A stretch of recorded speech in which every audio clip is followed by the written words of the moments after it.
Nikola Jokic, a player that many either had as the best in the world or second best, has somehow managed to upend himself again, having another career year leading the league in rebounds and assists while averaging 30 points a game on over 60% from the field and 40% from three. This guy is an all-time great. We knew that already, but somehow he has managed to take his game to a whole other level.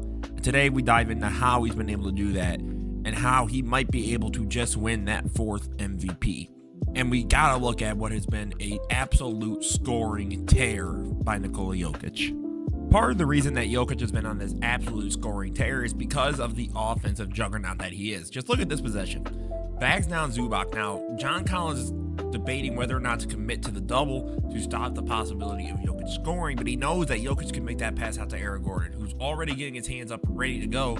So at that point, Jokic can get that one-on-one with Zubac, and it's able to get to his spot. And that, I think, has been what has made, Jokic just so special this year, is he has just been nothing short of aggressive, right? Like, yes, there have been games where he's doing the Jokic thing where he's putting up, 7-8 shots and he's just kind of chilling out, for sure. But I also think there's a realization that this Nuggets team wants to be as high of a seed as possible, right? They're not trying to float to the 4 or 5 seed. No, they're trying to be a top seed to have home court as long as they can, right? Now Jokic here can just get Brook Lopez on him, grift, and get the and one, right? And I just think it's the idea that Jokic is trying to get to the whistle that's also important. And that's not to downplay Nikola Jokic whatsoever. Some of the best scorers of all time are high volume, free throw shooters. So I think at the end of the day, right, Jokic is going to play to his spot and just the work he's been able to do. I like that he's been working on that mid-range jumper, diversifying the scoring profile a little bit. So when the postseason comes along, they know how to guard it, or he knows how to get to his spot, and he knows how to do what they need. And again, you get Zubac on him, he gives that moment of hesitation, and Jokic just takes it. And that's what I think has been so special, is that Jokic just takes what the defense gives him every time. Like, this is just poor defense. Zubac already should be all the way up here. Like, he should have been there already. But he closed it out so late, Jokic is like, I'll just take it. He is so good at taking what the defense gives him, both as a scorer, but obviously as a passer, playmaker, gets the and one. What Jokic has been able to do is nothing short of remarkable. Like, this dominance as a scorer is, the dude's ridiculous. 63% from the field on 18 shots a game. That's not human. Like, that's just crazy. So what Nikola Jokic, I think, has been able to do as a scorer has been just nothing short of incredible. The dude's an offensive, engine or juggernaut damn near by himself. And now let's look at what makes him an even better juggernaut, which is his ability to pass and play make and create for others. And then obviously, Nikola Jokic, the best playmaker in the league. Like, just the work that they do here, right? They try and get the backdoor action, but Curry does a good job cutting it off. Rolls, and Jokic just perfectly dots the bounce pass in between Draymond and Gary Payton to weave that, cut in for Christian Braun. Again, just slows down, starts to back everything up, kicks it right out to Gordon, who's ready to catch and shoot. I think what Jokic does obviously empowers his teammates. They know that he isn't just looking to score, right? Like, he does look to try and create for others, and he wants others to help him get those spots, right? So I think that's also what makes it deadly, is he's a very willing passer. Like, obviously he will have his moments where he puts his head down and it's sort of everyone else get out of the way, I'm gonna get us a bucket. But there's also a lot of moments where he will just start to do this, right? But you could tell he's not looking at the rim, right? He's just waiting for his moment to bide out his time, right? Curry gets the shot up, and then Jokic can just do his full court maestro things, getting the ball up to Tim Hardaway Jr. to go break away and to get his points. Again, just the way that he's able to operate out of that pick and roll, or even just the dribble handoff, I think, again, the reason he's so dominant is because he is a big, right? Because he can then create in ways that other guards aren't necessarily able to. And I love this too, because it's the patience to wait and to basically suss out the Warriors defense, right? Curry waits, waits. Kuminga's looking, right? And he realizes at this point, they haven't caught on that Jamal's just open. So he's able to just get to his thing, right? Kick it out, and they can keep it pushing, right? And he just gets it out to Gordon. Another, clutch shot from Aaron Gordon.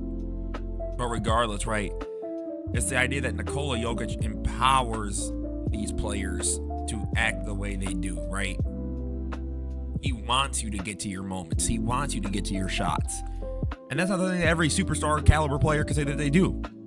Right? And then there's just moments like this too where the passing itself, like the sheer passing ability, it's unrivaled.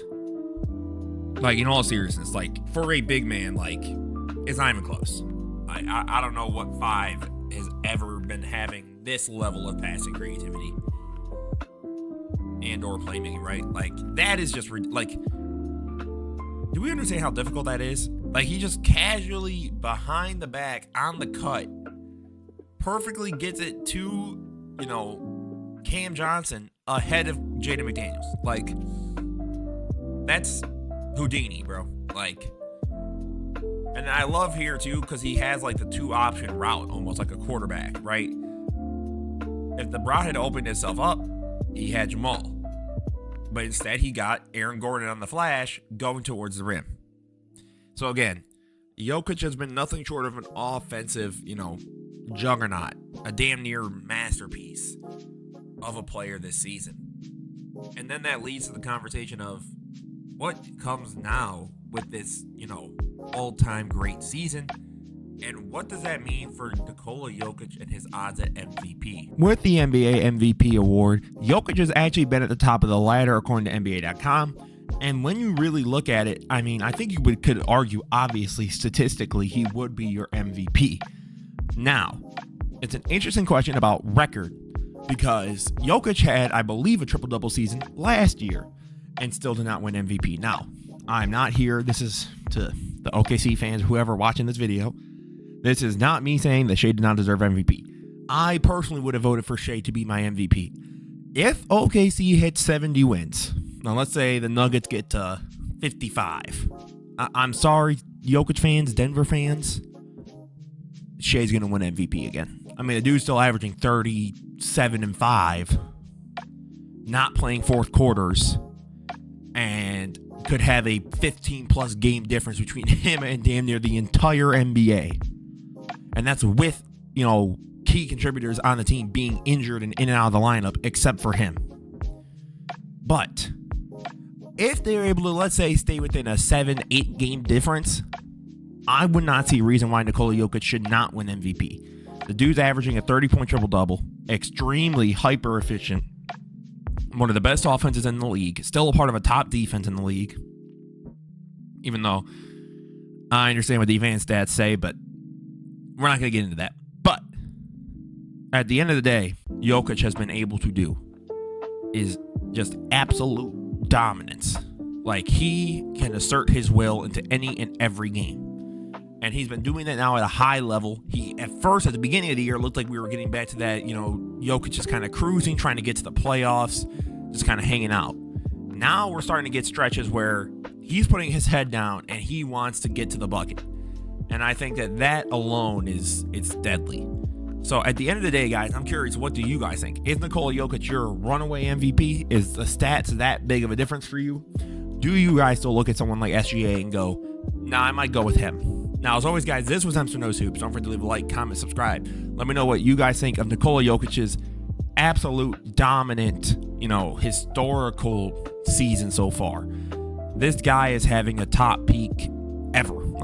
Ever. Damn near the last 3-ish years, almost every other year, you could argue, has been a top offensive peak in the history of this league.